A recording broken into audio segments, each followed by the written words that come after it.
Did you know that there's only a 37% chance that your company will fill a job with the best candidate? For small business owners like me, this raises a tough question. Should we invest in a large team that might not be the best fit, or should we let AI do the heavy lifting?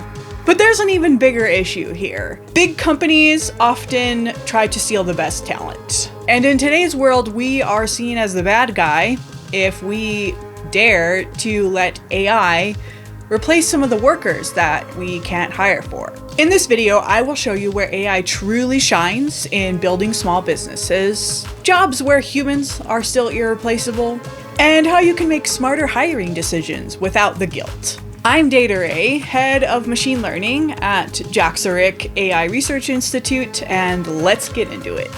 This is Bob. Well, it's actually Bob's story because Bob is not comfortable being on camera. Anyway, Bob owns an engineering company that manufactures stuff for the US government.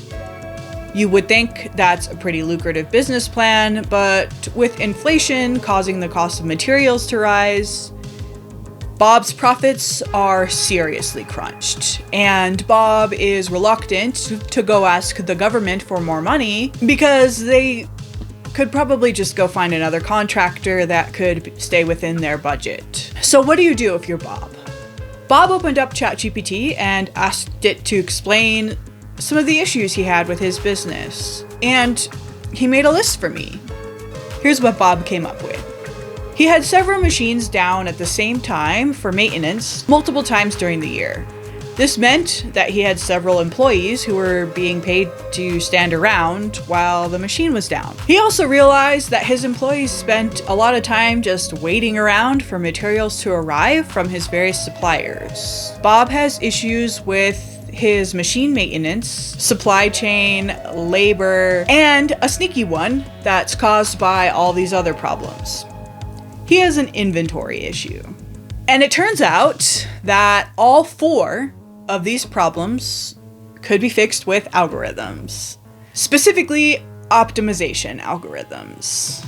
Now, back in the old days, Bob would have had to go to the library to borrow a linear programming textbook and venture into a field of mathematics so awful that they don't even teach it in hell. Linear programming fucking sucks. But Bob can now throw that textbook in the trash because there's an algorithm for that. Now, remember I said that Bob is a government contractor? Naturally, he shouldn't go put his proprietary and potentially classified data into GPT or Claude. That would probably be against the guidelines that were provided to him by the government. The point is, he needs a custom AI that lives on his servers and doesn't rely on an API. And I'm going to tell you what Bob did to solve this problem, but first I need to talk to you about Annie.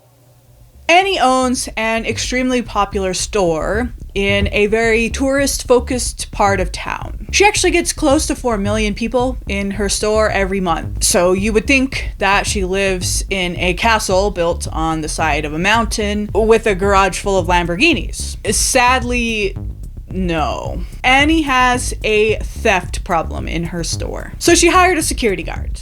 And the problem with that is that thieves just keep bringing in more people to steal things off her shelves. The security guard he can't chase all of them at the same time. Annie is heartbroken. She thought that this business of hers would be in her family for generations. But because of the theft, she might have to close next year. On top of this, Annie's marriage is failing because she feels like a failure, and she goes home at night and just picks fights with her husband.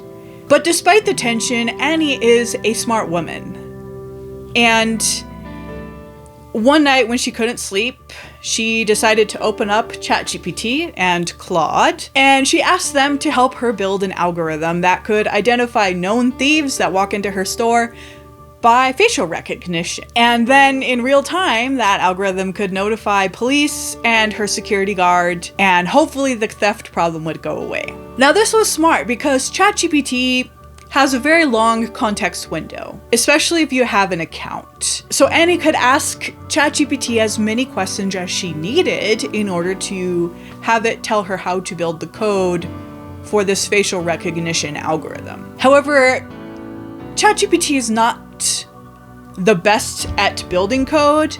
Claude 3.5 Sonnet is actually really good at building code. However, it has obviously a shorter context window.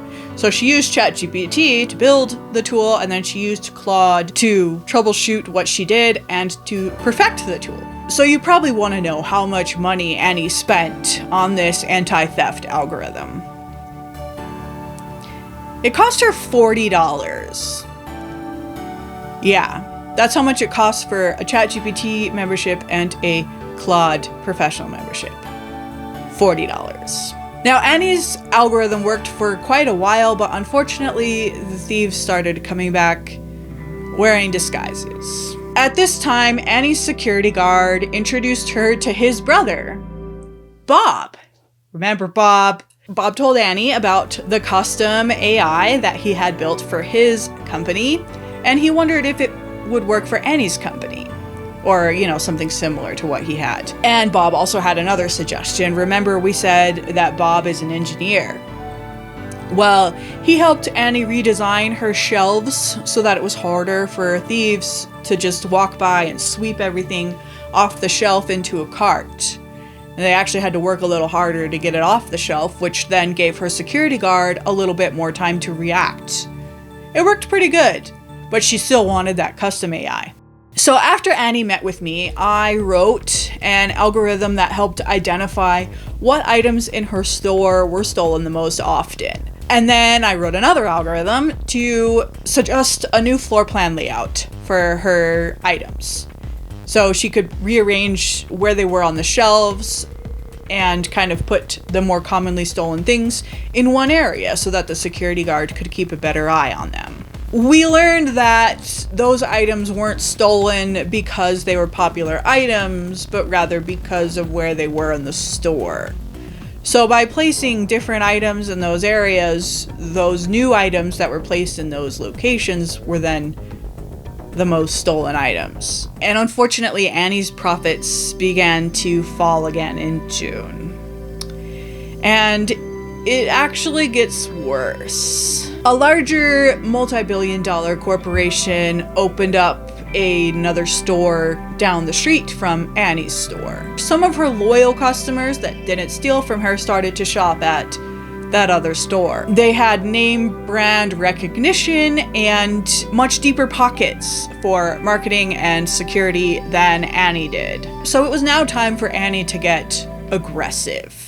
She decided to go to the competing store, and she took note of what items they had and the prices they had listed for those items, and she noticed that they were undercutting her prices. She had just gotten back on her feet, and now this blow was devastating. She didn't want to give up her newfound profits to lower her prices. Now, fortunately, there's still something that Annie can do with data science. It's more complicated now, but it's doable. At this particular point, Annie and Bob actually have something in common. Both of them needed a really custom algorithm.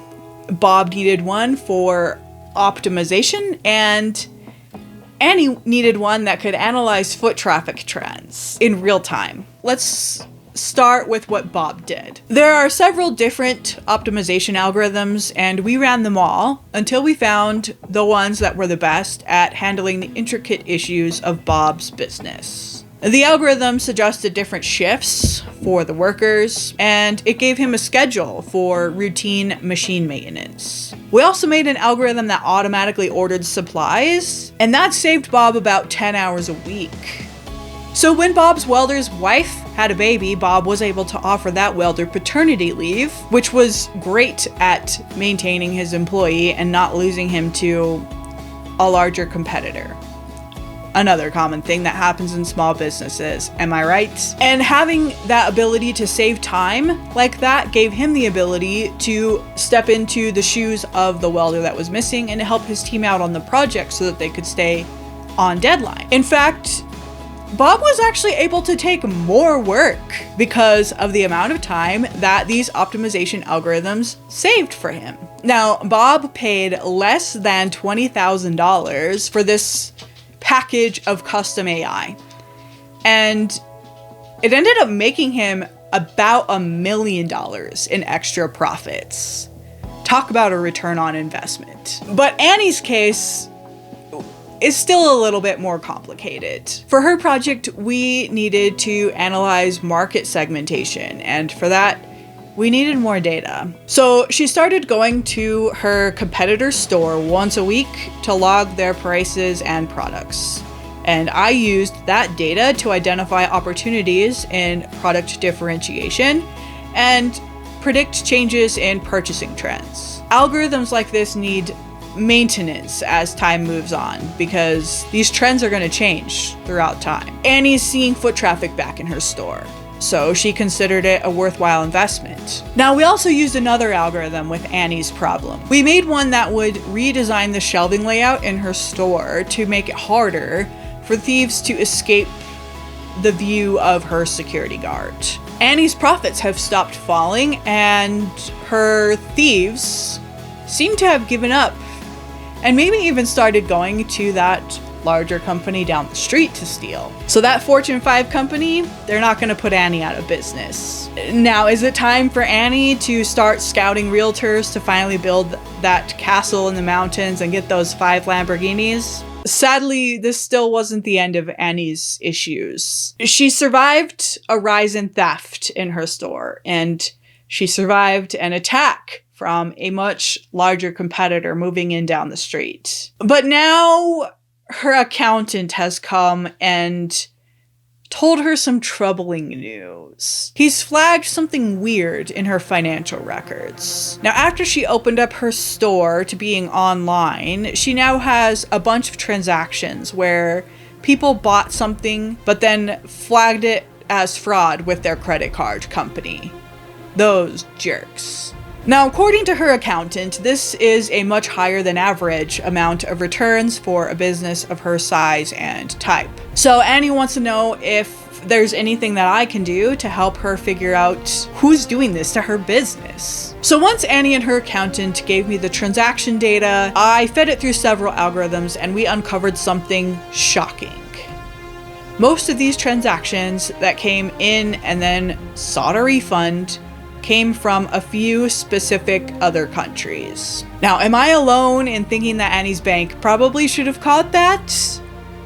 But anyway, I showed her how to use Claude to add a few extra lines of code to her online store and restrict these transactions only to IP addresses that were in certain countries. It seems to have fixed the problem for now, and now that she knows how to do it, she can change the code as time moves on. And now here's the moral of both of these stories. Annie and Bob needed help, and hiring more employees would not have been a cost-effective option. Annie could have spent about $130,000 on 2 additional security guards. Bob could have spent about that same amount of money for 1 full-time data scientist. But these 2 people have small businesses with small budgets. $130,000 is a lot of money to them, even though it might not be to a much larger company. So they hired me as a contractor. I myself use AI in my business to help with a bunch of different tasks. This means I keep my costs low, which allows me to help people like Annie and Bob, and probably you. It's because of AI that Annie, Bob, and I all have businesses in this highly competitive world where companies just seem to be getting bigger and bigger. And we're competing with them. And we're winning. In fact, there is no better time than right now to have a small business in the Western world.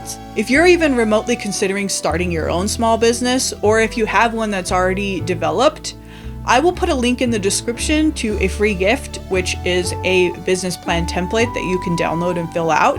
Bigger companies take advantage of things like price cutting to try to put companies like Annie out of business. They can also adjust to inflation and supply chain issues much better than companies like Bob's. And they hire up a lot of talent to try to keep people like me from getting employees. None of those things are weapons that they can use against a small business anymore. Not if all of us embrace artificial intelligence and augment it into our workforce. Now, the bigger companies are also using AI. They are admittedly ahead of you in this race, but that doesn't mean they have to stay ahead of you. Smaller companies have fewer decision makers, which makes it a lot quicker for companies like ours to adapt in this day and age. We're kind of like the sprinters in this race, and those bigger companies are like the distance runners, and we're gonna catch up and probably even pass them. Now, just like Annie did, your first step in this process is understanding what the bigger companies are doing with AI. And wouldn't you know it, I made a video about that.